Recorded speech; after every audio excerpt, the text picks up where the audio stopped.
Good morning, all of you. Today, let's have a talk on the first chapter of first unit, Glimpses of Greatness. Before going into the chapter, let me talk about the plus one English textbook in a whole. ആദ്യം തന്നെ ചാപ്റ്ററിലേക്ക് പോകുന്നതിന് മുമ്പ് ഞാൻ plus വണ്ണിൻ്റെ English text book എങ്ങനെയാണ് അതിൻ്റെ ഒരു പൊതു സ്വഭാവം എന്താണ് എന്നുള്ളതാണ് പറയാൻ പോകുന്നത്. But here we have 6 units and each unit contains 3 or 4 chapters. The first unit has 4 chapters including stories, poems and narratives. And ഇതിൻ്റെ ഒരു പ്രത്യേകത എന്ന് വെച്ചാൽ ഓരോ ചാപ്റ്ററും ഓരോ തീമിന് ഓരോ സ്പെഷ്യൽ സബ്ജക്റ്റിനെ ബേസ് ചെയ്തിട്ടാണ് ഉണ്ടാവുക. ഒരു കോമൺ ആയിട്ടുള്ളൊരു തീം ഉണ്ടാവും. ആ തീമുമായി ബന്ധപ്പെട്ട സ്റ്റോറീസ്, പോയംസ്, എക്സ്പീരിയൻസസ് ഇതൊക്കെയാണ് ഓരോ യൂണിറ്റിലും ഇൻക്ലൂഡ് ചെയ്തിട്ടുള്ളത്. And the first unit, Glimpses of Greatness, introduces us some great people. First യൂണിറ്റിൽ നമ്മൾ ചില ഗ്രേറ്റ് ആയിട്ടുള്ള ആൾക്കാരെക്കുറിച്ചും അവരുടെ എക്സ്പീരിയൻസിനെ കുറിച്ചും how to be great in life, how to achieve success in life ഇതൊക്കെയാണ് നമ്മൾ ഫസ്റ്റ് യൂണിറ്റിലെ ചാപ്റ്റേഴ്സിലൂടെ പഠിക്കാൻ പോകുന്നത്.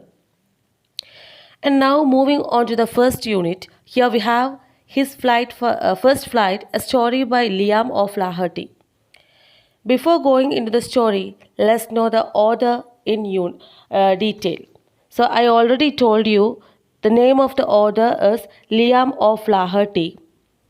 He was born in 1896 and he was an Irish novelist and a short story writer. His works are noted for the psychological insight into life's problems and the ways of overcoming them. അപ്പോൾ Liam of ലാഹർട്ടിയുടെ വർക്കുകളുടെ അദ്ദേഹം എഴുതിയ പുസ്തകങ്ങളുടെയൊക്കെ ഒരു പ്രധാനപ്പെട്ട പ്രത്യേകത എന്ന് പറയുന്നത് it's psychological insight ആണ്. മാനസികമായിട്ടുള്ള പ്രശ്നങ്ങളെക്കുറിച്ചും നമ്മുടെ പ്രോബ്ലംസിനെയും ഒക്കെ അനലൈസ് ചെയ്യുക, എന്നിട്ട് നമ്മുടെ ഈ മനസ്സിൻ്റെ പ്രശ്നങ്ങളെ എങ്ങനെ നമുക്ക് ഓവർകം ചെയ്യാം എന്നുള്ളത് അദ്ദേഹം വിശദമായിട്ട് പറഞ്ഞു തരുന്നുണ്ട്. നമുക്കൊന്ന് ചിന്തിച്ചാൽ അറിയാൻ പറ്റും, മിക്കവാറും നമ്മുടെ എല്ലാ കാര്യങ്ങളുടെയും ബേസ് എന്ന് പറയുന്നത് നമ്മുടെ മനസ്സാണ് അല്ലേ. ചിലപ്പോൾ ഡോക്ടേഴ്സൊക്കെ പറയുന്നത് നിങ്ങൾ കേട്ടിട്ടില്ലേ, നമ്മൾ തളരാതിരുന്നാൽ, നമ്മുടെ മനസ്സിന് നല്ല ബലം ഉണ്ടെങ്കിൽ ഏത് രോഗത്തെയും നമുക്ക് അതിജീവിച്ച് മുന്നോട്ട് വരാമെന്ന്. അതായത് നമ്മുടെ മനസ്സാണ് എല്ലാത്തിൻ്റെയും ബേസ്. നമുക്ക് മാനസികമായി എത്രമാത്രം നമ്മൾ സ്ട്രോങ് ആണോ അത്രയും അടുത്താണ് നമ്മുടെ റിക്കവറി. അത് രോഗത്തിൽ നിന്നായിക്കോട്ടെ, നമ്മുടെ ലൈഫിലെ ഏത് പ്രോബ്ലത്തിൽ നിന്നായിക്കോട്ടെ. ഇതാണ് ലിയാം ഓഫ് ലാഹർട്ടി മിക്കവാറും ട്രീറ്റ് ചെയ്യുന്നൊരു ടോപ്പിക്. സിമിലർ ആയിട്ടുള്ള ഒരു ടോപ്പിക്ക് തന്നെയാണ് നമുക്കിവിടെ പഠിക്കാനുള്ളത്, ഹിസ് ഫസ്റ്റ് ഫ്ലൈറ്റ്. നമ്മുടെ മനസ്സിനെ നിയന്ത്രിച്ചിട്ട്, മനസ്സിന് ധൈര്യം കൊടുത്തിട്ട് നമുക്ക് എങ്ങനെ ജീവിതത്തിൽ സക്സസ് അച്ചീവ് ചെയ്യാമെന്നുള്ളതാണ് ഈ ഒരു സ്റ്റോറിയിലും നമ്മൾ കാണാൻ പോകുന്നത്. His first flight relates the importance of independence and self-confidence as well as the need to remain involved in family life. അപ്പോൾ ഹിസ് ഫസ്റ്റ് ഫ്ലൈറ്റിൽ നമ്മൾ കാണാൻ പോകുന്ന ടോപ്പിക്കുകൾ എന്തൊക്കെയാണ്? ഇമ്പോർട്ടൻസ് ഓഫ് ഇൻഡിപെൻഡൻസ്, സ്വതന്ത്രരാവുക, ഒറ്റക്കായി നിൽക്കുക, ഇൻഡിപെൻഡൻ്റായി നിൽക്കുക എന്നതിൻ്റെ പ്രാധാന്യം, സെൽഫ് കോൺഫിഡൻസ്, ആത്മവിശ്വാസം ഉണ്ടായിരിക്കേണ്ട ആവശ്യം, and to remain involve in family life, how important family is, എത്രമാത്രം പ്രധാനപ്പെട്ടതാണ് ഒരു ഫാമിലി. ഇതൊക്കെയാണ് നമ്മൾ ഈ സ്റ്റോറിയിൽ കാണാൻ പോകുന്നത്. Through the story of the birds, the writer conveys the importance of self esteem and self Reliance. സ്വയം പര്യാപ്തരാകുന്നതിൻ്റെ ആവശ്യകതയെക്കുറിച്ചും സെൽഫ് എസ്റ്റീം ഉണ്ടാവേണ്ടതിൻ്റെ ആവശ്യകതയെക്കുറിച്ചൊക്കെ ബേർഡ്സിൻ്റെ, സീകൾ, കടൽക്കാക്ക എന്നൊക്കെ പറയും, ആ സീകളിൻ്റെ ലൈഫിലൂടെ നമുക്ക് ഓതർ കാണിച്ചു തരുന്നുണ്ട്. Okay, I hope this much is clear for you. And now let's move on to the chapter, His First Flight by Liam of Laherty. First of all, let me read the first paragraph of the story. After that, let's have a discussion. The young seagull was alone on his ledge. His 2 brothers and his sister had already flown away the day before. He had been afraid to fly with them. Somehow, when he had taken a little run forward to the brink of the ledge and attempted to flap his wings, he became afraid. The great expanse of sea stretched down beneath, and it was such a long way down, miles down. He felt certain that his wings would never support him. So he bent his head and ran away back to the little hole under the ledge where he slept at night. അപ്പോൾ എന്ത് മനസ്സിലായി? നമ്മൾ first paragraph തന്നെ വായിക്കുമ്പോൾ we came to know the main character അല്ലെങ്കിൽ whose story is this. This is about a seagull അല്ലേ, ഒരു സീഗളിൻ്റെ കഥയാണിത്. നമ്മുടെ കഥ തുടങ്ങുമ്പോൾ അവർ seagull is alone on his ledge. ആ ലെഡ്ജിൽ, ആ പാറയിൽ നമ്മുടെ സീഗൾ ഒറ്റക്കാണ്.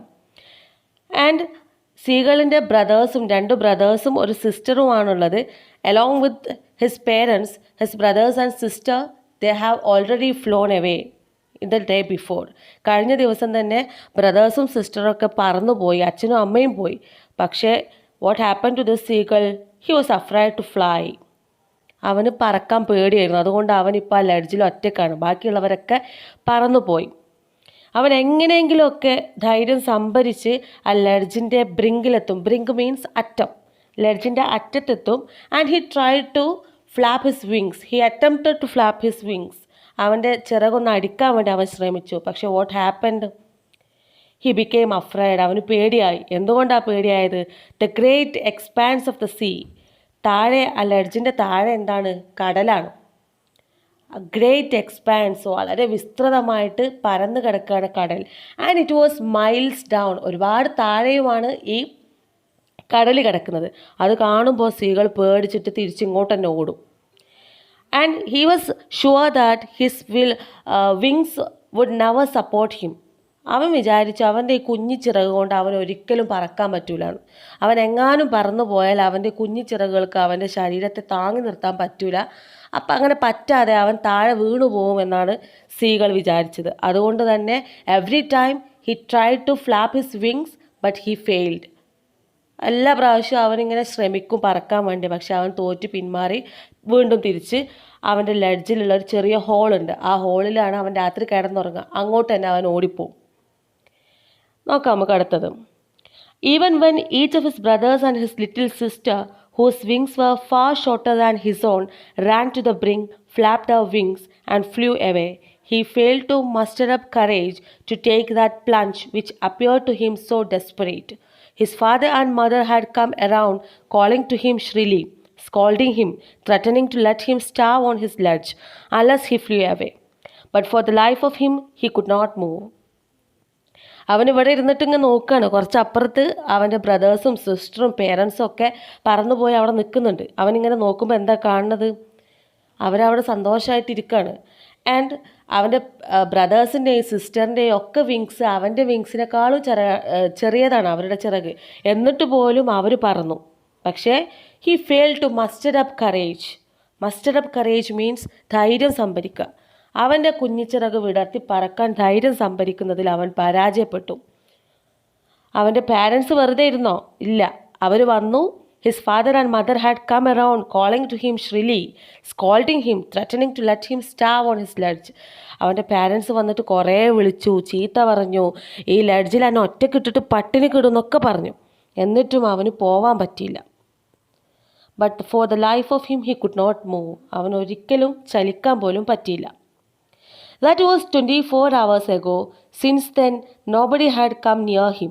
The day before, all day long, he had watched his parents flying about with his brothers and sister, perfecting them in the art of flight, teaching them how to skim the waves and how to dive for fish. He had, in fact, seen his older brother catch his first herring and devour it, standing on a rock, while his parents circled around, raising a proud cackle. ഇതൊക്കെ ഇതുവരെ നമ്മൾ പറഞ്ഞ സംഭവങ്ങളൊക്കെ 24 മണിക്കൂർ മുമ്പാണ് നടന്നത്. അതിന് ശേഷം ആരും അവൻ്റെ അടുത്തേക്ക് വന്നിട്ടേ ഇല്ല. കഴിഞ്ഞ ദിവസം അവൻ്റെ പാരൻസും ബ്രദേഴ്സും സിസ്റ്ററൊക്കെ ചെയ്യുന്നത് എന്താണെന്ന് വാച്ച് ചെയ്തുകൊണ്ടേ ഇരിക്കുകയായിരുന്നു. And what were they doing? അവരെന്ത് ചെയ്യായിരുന്നു? His parents were perfecting them in the art of flight, teaching them how to skim the waves and how to dive for fish. അപ്പോൾ അവർ ഓൾറെഡി പറക്കാൻ പഠിച്ചു. പക്ഷെ പാരൻസ് അവരെ ആ പറക്കുന്നതിലൊരു പെർഫെക്ഷൻ വരുത്താൻ വേണ്ടി ശ്രമിക്കുകയാണ്. നന്നായിട്ട് പറക്കാൻ പഠിപ്പിക്കുന്നുണ്ട്. എങ്ങനെ തിരമാലകളെ വകഞ്ഞു മാറ്റിക്കൊണ്ട് മീൻ പിടിക്കാമെന്നൊക്കെ അവർ പഠിപ്പിക്കുന്നുണ്ട്. And he even saw his brother catching his first fish. അവൻ്റെ ബ്രദർ ആദ്യമായിട്ടൊരു ഫിഷിനെ പിടിക്കുന്നതും അവൻ കണ്ടു. And he devoured it. എന്നിട്ട് ബ്രദർ അത് കഴിക്കുന്നുണ്ട്. ആ സമയത്ത് പാരൻസ് എന്ത് ചെയ്യായിരുന്നു? They were circled around him, they were circling around him and making a proud cackle. മകൻ ആദ്യമായിട്ട് ഇര പിടിക്കാൻ പഠിച്ചത് കണ്ട അവൻ്റെ പാരൻസ് അവൻ്റെ ചുറ്റും വട്ടം വെച്ച് പറന്നിട്ട് ഒരു പ്രൗഡ് കാക്കിൾ എന്ന് വെച്ചാൽ ആ ബേർഡ്സ് ഉണ്ടാക്കുന്ന ശബ്ദത്തിനാണ് കാക്കിൾ എന്ന് പറയുക. അഭിമാനത്തോടെയുള്ളൊരു ശബ്ദം പുറപ്പെടുവിക്കുകയാണ്. അതൊക്കെ നമ്മുടെ സീകൾ ഈ ലഡ്ജിൽ ഒറ്റയ്ക്ക് ഇരുന്നിട്ട് കാണുന്നുണ്ട്. പക്ഷെ എന്താ, വല്ല കാര്യമുണ്ടോ? സീകളിന് ഒന്നും ചെയ്യാൻ പറ്റുന്നില്ല അല്ലേ? കാരണം എന്താ, അവന് പേടിയാണ്. And all the morning, the whole family had walked about on the big plateau midway down the opposite cliff, laughing at his cowardice. ആ ദിവസം മുഴുവൻ അവൻ്റെ ഫാമിലി മൊത്തം അവൻ്റെ ഭീരുത്വത്തെക്കുറിച്ച് പറഞ്ഞ് ചിരിച്ചുകൊണ്ടിരിക്കുകയായിരുന്നു. എന്തൊരു പേടിയാണിത് അല്ലേ? നമ്മൾ സാധാരണ പറയും അണ്ണാൻകുഞ്ഞിനെ മരം കയറ്റം പഠിപ്പിക്കണ്ട, പക്ഷിക്കുഞ്ഞിനെ പറക്കാൻ പഠിപ്പിക്കണ്ട എന്നൊക്കെ പറയില്ലേ നമ്മൾ. അത് നമ്മളുണ്ടാക്കിയ ചൊല്ലാണല്ലോ അല്ലേ? ഇപ്പോൾ ഈ കഥയിൽ നിന്ന് നമുക്ക് എന്താ മനസ്സിലാക്കേണ്ടത്? സെൽഫ് കോൺഫിഡൻസ് ഇല്ലെങ്കിൽ, ധൈര്യമില്ലെങ്കിൽ, സ്വന്തം കഴിവിൽ വിശ്വാസം ഇല്ലെങ്കിൽ നമ്മുടെ ഇൻബോൺ ആയിട്ടുള്ള നമുക്ക് ജന്മനാ കിട്ടിയ കഴിവുകൾ പോലും ഉപയോഗിക്കാൻ നമുക്ക് പറ്റൂല അല്ലേ? അപ്പം നമ്മുടെ കഴിവുകളൊക്കെ, എന്ത് കഴിവുകളായാലും അത് ആദ്യം തിരിച്ചറിയേണ്ട ആരാണ്? നമ്മുടെ ടീച്ചേഴ്സാണോ? നമ്മുടെ പാരൻസ് ആണോ? നമ്മുടെ അയൽവാസികളാണോ? അല്ല, ഇറ്റ്സ് വി പീപ്പിൾ അല്ലേ? We have to know, we have to realise. നമ്മളാണ് നമ്മളെക്കുറിച്ച് ആദ്യം മനസ്സിലാക്കേണ്ടത്. നമ്മുടെ സീകളിന് പറ്റിയതും അതാണ്. സീകളിൻ്റെ പാരൻസിന് അറിയാം സീകളിന് പറക്കാൻ പറ്റുമെന്ന്. കാരണം ബ്രദേഴ്സും സിസ്റ്ററും പേരൻസും ബാക്കിയുള്ള എൻ്റെ ജനറേഷൻ മുഴുവൻ പറക്കുന്ന ആൾക്കാരാണ്. അവർക്കുള്ള എല്ലാ അവയവങ്ങളും എല്ലാ കഴിവുകളും ഈ സീകളിനുണ്ട്. അത് അവൻ്റെ പാരൻസ് തിരിച്ചറിഞ്ഞിട്ടുണ്ട്, അവൻ്റെ ബ്രദേഴ്സും സിസ്റ്ററും തിരിച്ചറിഞ്ഞിട്ടുണ്ട്. പക്ഷേ സീകളിന് മാത്രം ആ കാര്യത്തിൽ ഉറപ്പില്ല. That is why he is alone on the ledge. ഇപ്പോഴും ആ ലഡ്ജിൽ സീകൾ ഒറ്റയ്ക്ക് ഇരിക്കാനുള്ള കാരണം അതാണ്. അപ്പോൾ നമ്മൾ ഇത്രയും പഠിച്ചതിൽ നിന്ന് നമുക്ക് ഇമ്പോർട്ടൻ്റ് ആയിട്ടുള്ളൊരു കാര്യം മനസ്സിലാക്കേണ്ടത്, self confidence is very much important in achieving our goal in life. The sun was now ascending the sky, blazing warmly on his ledge that faced the south. He felt the heat because he had not eaten since the previous nightfall. Then he had found a dried piece of mackerel's tail at the far end of his ledge. Now there was not a single scrap of food left.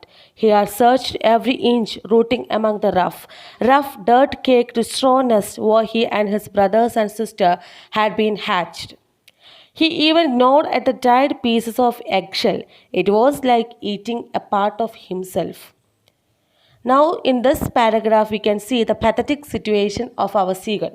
എത്രമാത്രം കഷ്ടപ്പാടിലാണ് ഈ സീകൾ ഈ ലഡ്ജിൽ ഒറ്റയ്ക്ക് ഇരിക്കുന്നതെന്ന് വ്യക്തമാക്കുന്നതാണ് ഇനി നമ്മൾ discuss ചെയ്യാൻ പോകുന്ന paragraph. ഇപ്പോൾ എന്താണ്, നല്ല സൂര്യൻ ഇങ്ങനെ പ്രകാശിച്ചുകൊണ്ടിരിക്കുകയാണ്, നല്ല ചൂടുണ്ട്. He felt the heat because he had not eaten since the previous nightfall. കഴിഞ്ഞ രാത്രി മുതൽ ഇന്ന് വരെ, ഈ സമയം വരെ അവനൊന്നും കഴിച്ചിട്ടില്ല. അതുകൊണ്ട് അവന് ഭയങ്കര ചൂടും തണുപ്പൊക്കെ നന്നായിട്ട് അനുഭവപ്പെടുന്നുണ്ട്. അതായത് his body is very much weak. എന്നിട്ട് അവനിങ്ങനെ കൂട് മുഴുവൻ തപ്പി നോക്കി എന്തെങ്കിലും കിട്ടുമെന്ന്. അപ്പോൾ അവനൊരു ഡ്രൈഡ് പീസ് ഓഫ് മാക്കറൽസ് ടെയിൽ കിട്ടി. ഒരു ചെറിയ ഫിഷിൻ്റെ വാലിൻ്റെ ഒരു ഡ്രൈഡ് പീസ്, ഉണങ്ങിയൊരു കഷ്ണം കിട്ടി. എപ്പോഴോ പാരൻസ് ഉള്ള സമയത്ത് അവർ കൊണ്ടുതരുമല്ലോ ഫുഡ്. അപ്പോൾ അങ്ങനെ ബാക്കിയായൊരു കഷ്ണം കിട്ടി, അതവൻ കഴിച്ചു. Now there was not a single scrap of food left. ഇനി ഒരു ചെറിയ ഭക്ഷണത്തിൻ്റെ അവശിഷ്ടം പോലും ആ കൂട്ടിൽ ബാക്കിയില്ല. അവൻ ആ കൂടിൻ്റെ ഓരോ ഇഞ്ചും മുക്കും മൂലയും തപ്പി നോക്കി, എന്തെങ്കിലും കിട്ടുമോ നോക്കി, പക്ഷെ ഒന്നുമില്ല. At last what he do, അവൻ എന്ത് ചെയ്തു നോക്കൂ. He even not at the dried piece of egg shell. അവർ മുട്ട വിരിഞ്ഞ് പുറത്ത് വന്ന ആ എഗ് ഷെല്ലുണ്ട്, അതിൻ്റെ ഒരു ഡ്രൈഡ് പീസ് കിട്ടി. അതുവരെ അവൻ തിന്നു. വിശപ്പ് സഹിക്കാൻ പറ്റാതെ നമ്മൾ എന്തൊക്കെ ചെയ്യും അല്ലേ? It was like eating A part of himself. അവൻ്റെ ഒരു ഭാഗം തിന്നുന്ന പോലെയാണ് അവനത് കഴിച്ചപ്പോൾ തോന്നിയത്. എന്തുകൊണ്ടാണ്? അവൻ വിരിഞ്ഞുണ്ടായ മുട്ടയാണ്, ആ മുട്ടയുടെ തോടാണ് അവൻ തിന്നത്. That's A part of himself അല്ലേ? അവൻ്റെ തന്നെ ഒരു ഭാഗമാണ്. അതുവരെ തിന്നു അവൻ. അത്രയ്ക്ക് പാത്തറ്റിക് ആയിരുന്നു അവൻ്റെ situation. He then trotted back and forth from one end of the ledge to the other, his long grey legs stepping daintily, trying to find some means of reaching his parents without having to fly. But on each side of him, the ledge ended in a sheer fall of precipice, with a sea beneath, and between him and his parents there was a deep, wide crack. ആ ദിവസം മുഴുവൻ he trotted back and fourth. അവൻ അങ്ങോട്ടും ഇങ്ങോട്ടും തെന്നി ഇങ്ങനെ നടന്നു. ശരിക്കും നടക്കാനോ പറക്കാനോ ഒന്നും അറിയാത്തൊരു പ്രായമാണ് അവന്. അവൻ അങ്ങോട്ടും ഇങ്ങോട്ടും ഇങ്ങനെ നടന്നു. എന്ത് നോക്കിയിട്ടാണ് നടക്കുന്നത്? ആൾ നല്ല വിളവനാണ് കേട്ടോ. അവൻ എന്താ തിരയുന്നതെന്നറിയോ? പറക്കാതെ എങ്ങനെ പാരൻസിൻ്റെ അടുത്ത് എത്താമെന്ന്. അവനിപ്പോൾ എങ്ങനെയെങ്കിലും പാരൻസിൻ്റെ അടുത്ത് എത്തണം എന്നായിട്ടുണ്ട്. എന്തുകൊണ്ടാ? വിശപ്പ് സഹിക്കാൻ വയ്യ. അപ്പോൾ പറക്കാതെ വേറെ എന്തെങ്കിലും മാർഗത്തിൽ അവിടെ എത്തുമോ നോക്കുകയാണ്. പക്ഷെ എന്താണ്, അങ്ങോട്ട് നോക്കിയാലും ഇങ്ങോട്ട് നോക്കിയാലും വലിയ പ്രിസിപ്പൈസാണ്, വലിയ ഗർത്തമാണ്.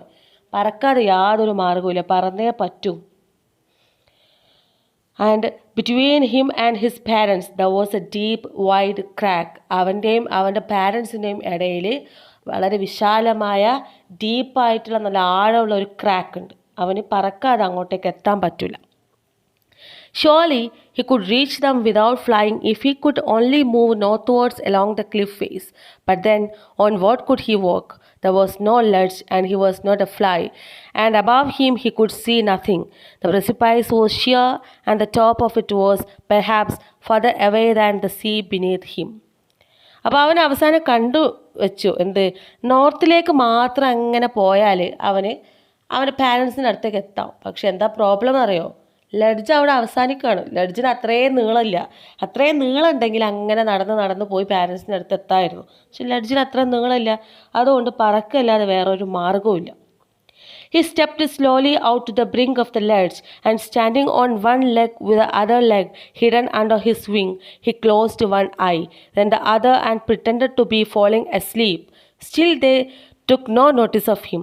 He saw his two brothers and his sister lying on the plateau, dozing with their heads sunk into their necks. His father was preening the feathers on his white back. Only his mother was looking at him. ഇനിയാണ് നമ്മുടെ സീകൾ എത്രമാത്രം, അവന് പറക്കാനുള്ള ധൈര്യക്കുറവ് മാത്രമേ ഉള്ളൂ, ബുദ്ധി അവന് ഒട്ടും കുറവില്ല എന്ന് മനസ്സിലാവും നമുക്ക്. അവൻ എന്ത് ചെയ്തു എന്നറിയോ? അവൻ്റെ പാരൻസിൻ്റെ അറ്റൻഷൻ കിട്ടാൻ വേണ്ടിയിട്ട്, അവരുടെ ശ്രദ്ധ കിട്ടാൻ വേണ്ടിയിട്ട് അവൻ ഒറ്റക്കാലിൽ നിന്ന് ഒന്ന് തല കറങ്ങി വീഴുന്ന പോലെയൊക്കെ അഭിനയിച്ച് നോക്കി. പക്ഷെ nobody was looking at him. ആരും അവനെ ശ്രദ്ധിക്കുന്നില്ല. അവൻ്റെ ബ്രദേഴ്സും സിസ്റ്ററൊക്കെ എന്താ ചെയ്യണത്? അവരിങ്ങനെ കഴുത്തൊക്കെ താത്തിയിട്ട് അവർ ഉറങ്ങാണ്. Father was preening his feathers. Father അദ്ദേഹത്തിൻ്റെ ചിറകുകളിങ്ങനെ കോതി ഒതുക്കിക്കൊണ്ടിരിക്കുകയാണ്. Only his mother was looking at him. അവൻ്റെ അമ്മ മാത്രമാണ് അവനെ നോക്കിക്കൊണ്ടിരിക്കുന്നത്. അപ്പോൾ നമുക്ക് മനുഷ്യന്മാരിലും എല്ലാ ജീവജാലങ്ങളിലും മദർ എന്ന് പറയുന്നത് വേറൊരു എന്താ പറയുക, ഒരു പ്രത്യേകത തന്നെയാണ് അല്ലേ. ഇപ്പോൾ സ്വന്തം മകൻ വിശന്ന് വലഞ്ഞ് ഇവിടെ നിൽക്കുകയാണെന്നുള്ളത് അമ്മയ്ക്ക് അറിയാം. അതുകൊണ്ട് തന്നെ അവർക്ക് അങ്ങനെ അവിടെ ഒറ്റയ്ക്ക് നിൽക്കാൻ പറ്റുന്നുണ്ടാവില്ല മദർ സീകളിന്. പക്ഷെ എന്നിട്ടും എന്തുകൊണ്ടായിരിക്കും മദർ സീകൾ അവിടെ നിന്നത്, മകൻ്റെ അടുത്തേക്ക് വരാത്തത്? കാരണം എന്നായാലും ഇന്നല്ലെങ്കിൽ നാളെ മകൻ സ്വയം പറക്കാൻ പഠിക്കണം അല്ലേ. എപ്പോഴും അമ്മയും അച്ഛനും സഹായിക്കാനുണ്ടാവോ? അവൻ സെൽഫ് റിലയൻ്റ് ആവണം, ഇൻഡിപെൻഡൻ്റ് ആവണം, കോൺഫിഡൻ്റ് ആവണം. ഇതാണ് അമ്മയുടെ ആഗ്രഹം. That is why she loved him alone on the ledge. അതുകൊണ്ടാണ് മനസ്സിൽ ഒരുപാട് വേദന ഉണ്ടായിട്ടും ആ മദർ സീകൾ മകനെ അവിടെ ഒറ്റക്കാക്കിയിട്ട് പോന്നത്. She was standing on a little high hump on the plateau, her white breast thrust forward. Now and again she tore at a piece of fish that lay at her feet, and then scraped each side of her beak on the rock. The sight of the food maddened him. How he loved to cheer food that way, scraping his beak now and again.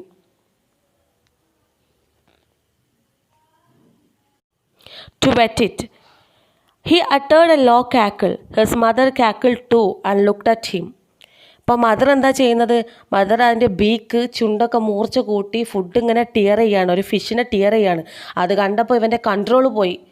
നമ്മൾ നോമ്പൊക്കെ നോൽക്കണവർക്ക് അറിയാം അല്ലേ. നമ്മൾ പകൽ മുഴുവൻ നോമ്പെടുത്തിട്ട് ആ bank കൊടുക്കുന്ന സമയത്താണല്ലോ നോമ്പ് തുറക്കുക. ആ സമയത്ത് മേശമേൽ നിരത്തി വെച്ച ഫുഡൊക്കെ കണ്ടാൽ എങ്ങനെയായിരിക്കും? മാഡൻഡ് ബൈ ഹങ്കർ, വിശന്നിട്ട് ഭ്രാന്ത് പിടിച്ചൊരവസ്ഥ ആയിരിക്കും അല്ലേ. എല്ലാവർക്കും എക്സ്പീരിയൻസ് ഉണ്ടാവുമല്ലോ, മിക്കവാറും ആൾക്കാർക്ക് ഉണ്ടാവും. അതേ ഒരു അവസ്ഥയിലാണ് ഇപ്പോൾ നമ്മുടെ സ്ത്രീകൾ.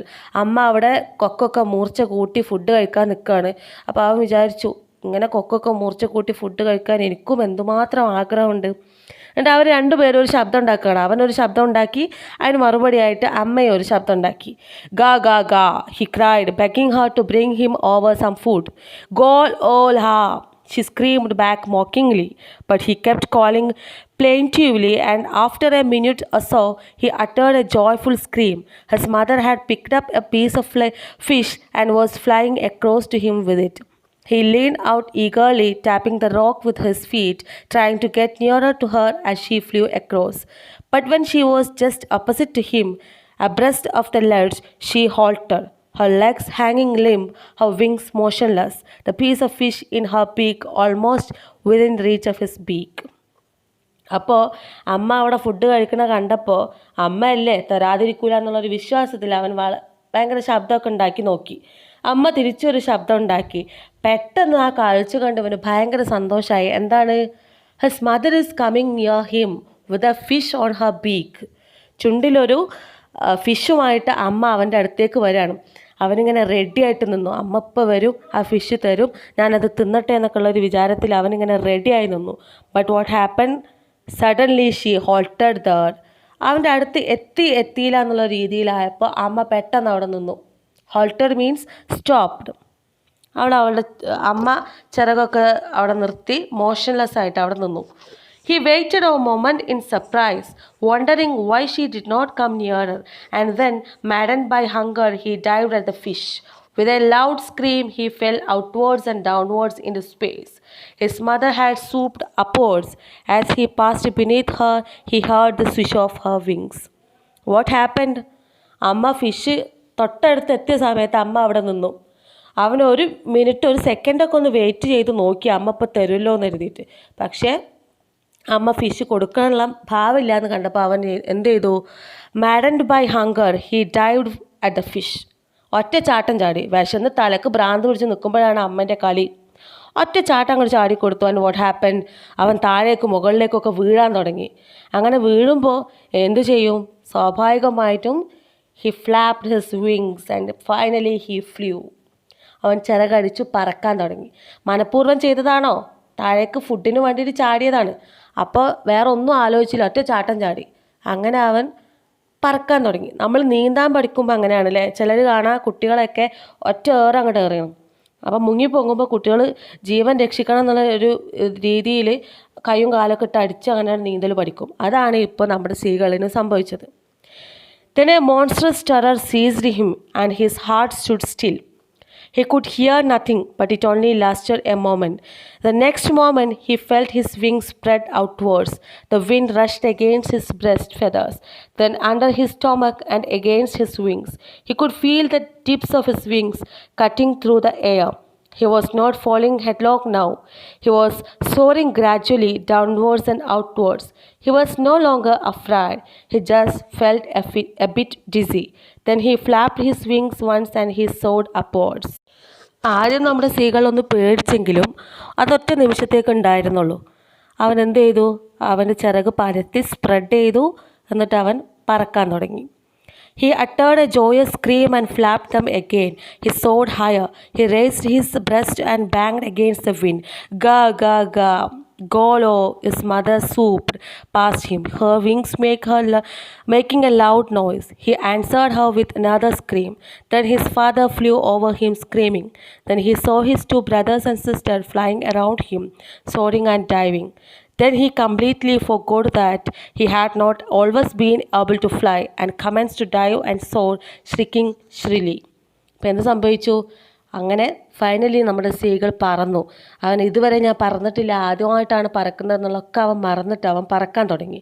He was near the sea now, flying straight over it, facing out over the ocean. He saw a vast green sea beneath him, with little ridges moving over it. He turned his beak sideways and crowed amusedly. His parents and his brothers and sisters had landed on this green floor in front of him.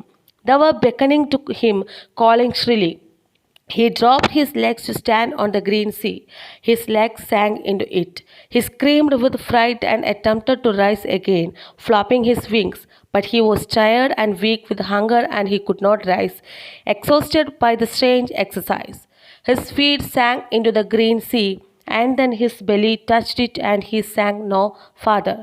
He was floating on it, and around him his family was screaming, praising him, and the beaks were offering him scraps of dogfish. He had made his first flight. And in this paragraph we can see that our seagull has finally made his first flight. അപ്പോൾ അവൻ്റെ പാരൻസും അവൻ്റെ ബ്രദേഴ്സും സിസ്റ്ററും ഒക്കെ അവൻ്റെ ആ ഒരു സന്തോഷത്തിൽ പങ്കുചേരുന്നതാണ് അവസാനം നമ്മൾ കാണുന്നത്. അപ്പോൾ അവൻ്റെ സാഹചര്യം ഡിമാൻഡ് ചെയ്തപ്പോൾ അത്രയ്ക്കും പേടിയുണ്ടായിരുന്നിട്ട് കൂടി അവൻ പഠിച്ചു ഹൗ ടു ഫ്ലൈ എന്നുള്ളത്. അതാണ് നമുക്ക് ഈ ഒരു chapter, his first flight. I hope it is clear for you all. Doubts ഒന്നുമില്ല എന്ന് വിശ്വസിക്കുന്നു. അപ്പോൾ ഇന്ന് നമ്മൾ ഇവിടെ നിർത്തുകയാണ്. Let's see in the next class with another chapter. Thank U.